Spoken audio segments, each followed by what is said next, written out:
মম বুদ্ধাদে গুজুগুদত্তং গৃহনস্মং কীটংৰকং সিদ্ধি ভবতু মে দেব তৎপ্ৰসাদাৎ মহেশ্বৰ পানী মন্দিৰ দে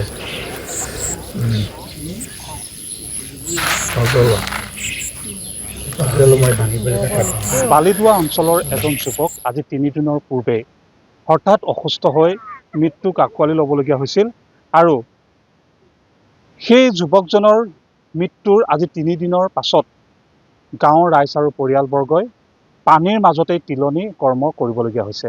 আমি এক কৰুণ দৃশ্য এই মুহূৰ্তত আমি দেখুৱাম কেমেৰা সহযোগীৰ জৰিয়তে চাওক।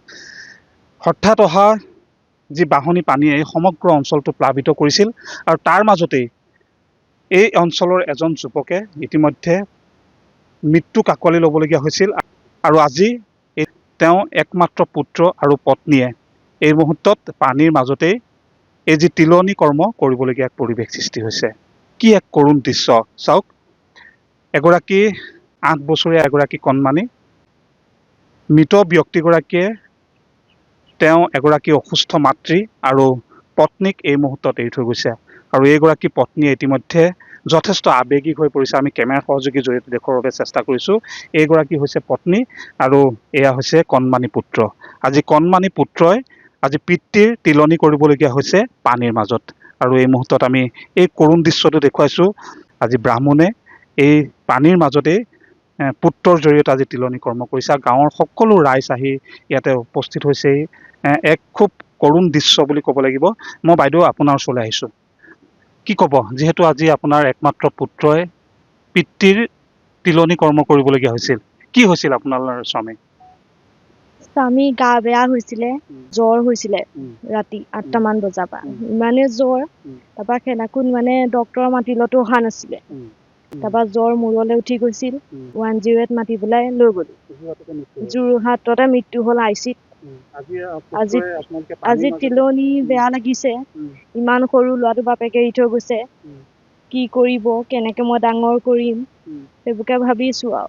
পানী আঁতৰাই নাই? নাই আঁতৰা নাই। এটা পিছফালে গোটেই পানী, আগফালে চোতালত শুকাইছে, হ'লেও বোকা হৈ আছে গোটেই। ল'ৰাটো এতিয়া বহুত সৰু হৈ আছে। সিও এইবাৰ 2য় শ্ৰেণী, 7 বছৰ তাৰ বয়স। সিও বাপেকক হেৰুৱাইছে। সি একো বুজি পোৱা হোৱাই নাই।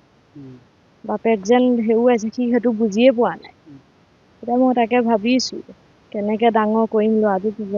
আৰু এই মুহূৰ্তত আমি এই পৰিৱেশটো দেখুৱাইছোঁ চাওক। আৰু স্থানীয় লোকসকলো যথেষ্ট আৱেগিক হৈ পৰিছে, যিহেতু খুব সৰুতেই এই কণমানিটোৱে পিতৃক হেৰুৱাইছোঁ আৰু আজি পানীৰ মাজতেই এনেধৰণে তিলনি কৰিবলগীয়া হৈছে। পত্নীও যথেষ্ট আৱেগিক হৈ পৰিছে। আমি গাঁৱৰ লোকসকল আছে, আমি কথা পাতিবলৈ চেষ্টা কৰিম। কি ক'ব বাইদেউ, আপোনাৰ চকুত দেখিছোঁ চকু পানী। আপোনালোকৰ এই অঞ্চলৰ এজন যুৱক ইতিমধ্যে মৃত্যুক আঁকোৱালি লৈছে, পানীৰ মাজতেই মৃত্যুক আঁকোৱালি লৈছে আৰু আজি পানীৰ মাজতেই তিলনি কৰিবলগীয়া হৈছে। তেওঁ হয় ভাইটি হয়, কিনো কম, দুখেই লাগিছে ক'বলৈ। বেয়াও লাগে, মই আৰু ক'ব নোৱাৰো। এটা কণমানি এৰি থৈ গৈছে। আজি পানীৰ মাজতে তিলনি কৰিবলগীয়া হৈছে।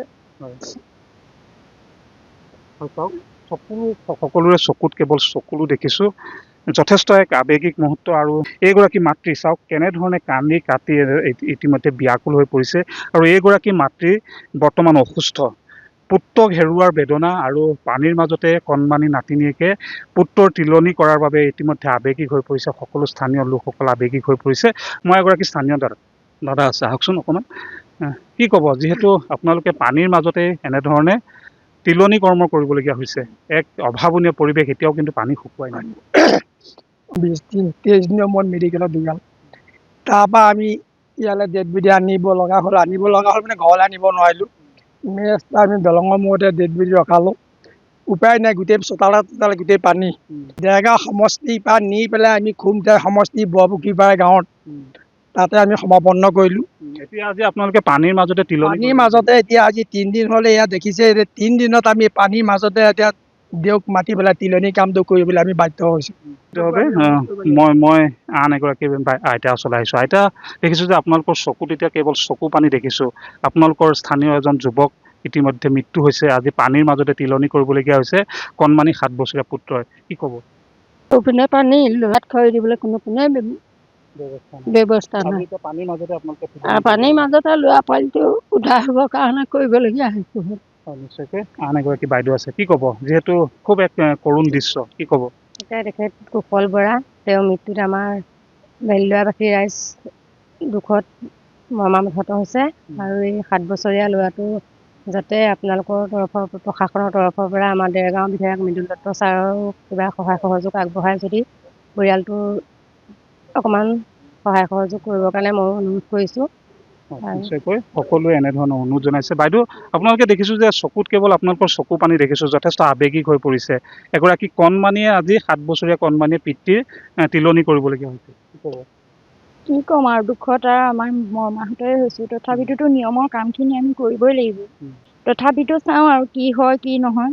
আৰু বিশেষকৈ আমাৰ এই ল'ৰা পোৱালিটোক লৈ পৰিয়ালটোৱে কেনেকৈ ডাঙৰ কৰিব, কাৰণ 7 বছৰতে দেউতাকে এৰি থৈ গৈছে আৰু মই ক'ব নোৱাৰিম ইমানখিনি। হয়, চাওক কেনেধৰণে গাঁৱৰ লোকসকলে এই মুহূৰ্তত আৱেগিক হৈ পৰিছে আৰু কণমানি পুত্ৰ ইতিমধ্যে পিতৃৰ এনেধৰণে তিলনি কৰিবলগীয়া এক পৰিৱেশ সৃষ্টি হৈছে। আমি নিউজ লাইভৰ দৰ্শকসকলক দেখুৱাইছোঁ এই কৰুণ দৃশ্য।